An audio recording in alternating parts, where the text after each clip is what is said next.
Hey y'all, today we're going to be taking some plants that I have that need a dormancy period. But they can't be left outside because it gets too cold outside. So what I do, since they need protection from, extreme cold temperatures, in case we were to get some, is I stick them up under my house and leave them there for the winter. They get their cold period, and then in the spring I'll bring them back out and they'll start to grow again.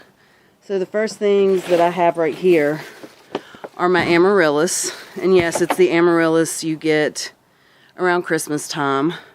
They need a cold dormancy period, and for this to bloom at Christmas time, it should have been in cold dormancy a long time ago, but I'll just keep it in cold dormancy. It'll come out whenever it gets warm out, and then it'll bloom in the spring or the summer instead of in the winter. I have this begonia here that is really pretty and I want to keep. And I have this coal miner elephant ear. Oh, that's not my coal miner elephant ear. That is my... What are those plants called? Oh, that's my monstera. I wasn't paying attention. I need to go get my elephant ear. But I also have a couple voodoo lilies in my front yard that will go under the house as well. So I'll be right back. This is my coal miner elephant ear. I just wanted to show it real quick. I went and got the right plant. It's totally me not paying attention. We just put them up under there, under the crawl space, and we leave them for the winter. I have a eucalyptus behind my greenhouse I'm going to dig up and take inside. And I've got one to leave that I'm leaving in the ground because I've had them overwinter here before. And so I'm going to leave one in the ground as an experiment and take one inside. This one right here that's closest to my greenhouse, I think that's the one I'm going to keep because it'll get some of the ambient heat reflected off of my greenhouse. And this one over here, it's a little further away and it looks a little healthier, so I think it would have the best chance of being disturbed, so to speak. So that's the one I'm going to take inside. When you're digging up eucalyptus, try to dig around the root ball as much as possible. The less you tear those roots, the better chance it's going to have for survival because it really doesn't like to have its root system disturbed. And that can sometimes be difficult. Make sure that you're using some good moist soil that you're planting it into. That will lessen its shock, its transplant shock. Don't keep it too wet, just that initial soil that you put it into. It should be fairly moist. Oh gee, imagine that, you found some stones.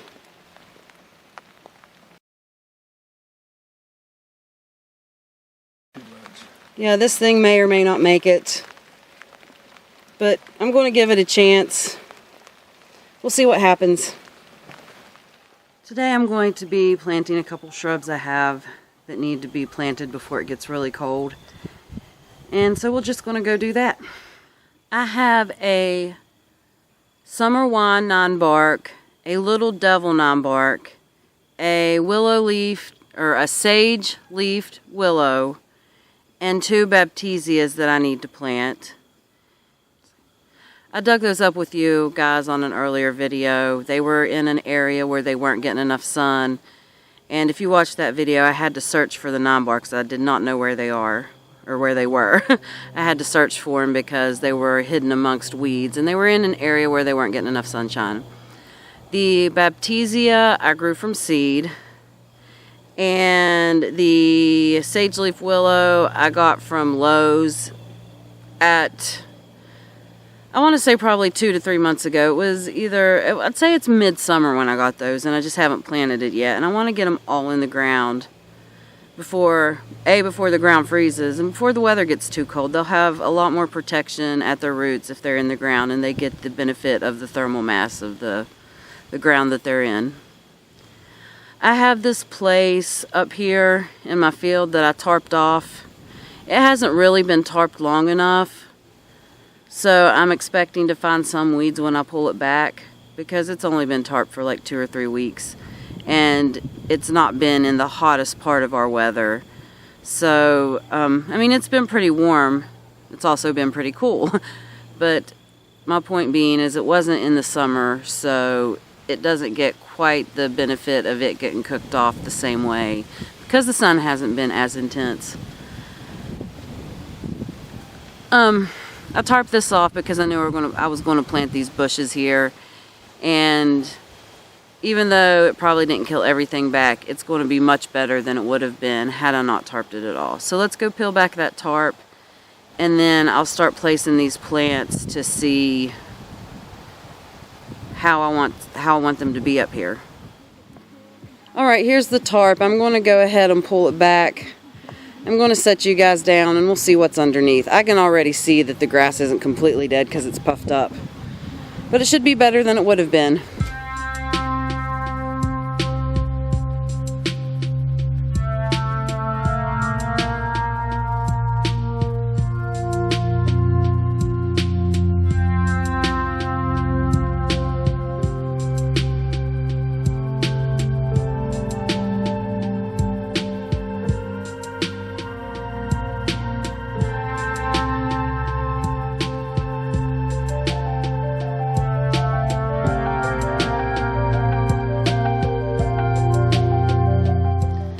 I've been having camera problems, so I don't know how much of that got recorded, but I'm going to go ahead and show you what I got planted and where I planted it. Okay, so I have a Baptisia here, the Little Devil 9-bark. Those both get 3 to 4 feet wide and 3 to 4 feet tall according to the label information. Then I have another Baptisia right here that I grew from seed. Then I have this sage leaf willow that's already lost its foliage for the year, but it gets, I think it said 3 to 5 feet wide and tall, so it's slightly bigger than the Little Devil 9-bark. And then here on the end I have the Summer Wine 9-bark, and that gets, it said 6 feet tall and wide. I don't know if it's going to be stunted here due to stone or if it'll get its full size or not. And I know it looks like it's in shade right now, but that's just, oh sorry, a bug just flew into my eye. But for most of the day it's in sun this time of year, and during the growing season it's in sun all day long. I am having camera issues. I don't know what's going on. I'm going to try to squeeze as much life out of this camera as I can, because like everyone else, it's not really a good time to buy new things. Everyone's kind of struggling right now, I think.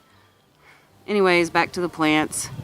This garden over here where I just planted this stuff, right now it just looks like it's part of a field, and it is.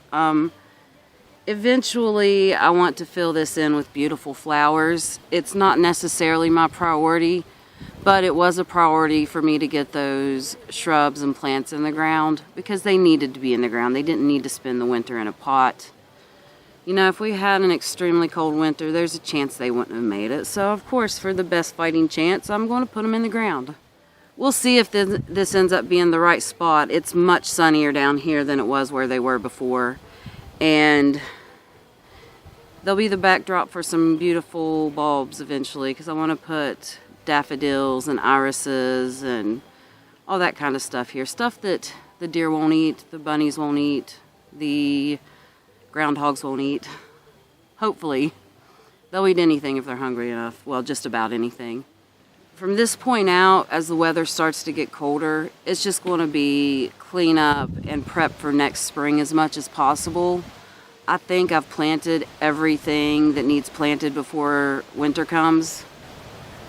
I might stumble onto something I forgot, or I might find a plant on clearance somewhere and pick it up. But barring that, I think I'm done with my actual planting for this year. And it's just going to be focusing on digging up dahlias and basic cleanup and just prepping for next year. Alright y'all, thank you so much for hanging out with me. I will see you in the next one. Bye.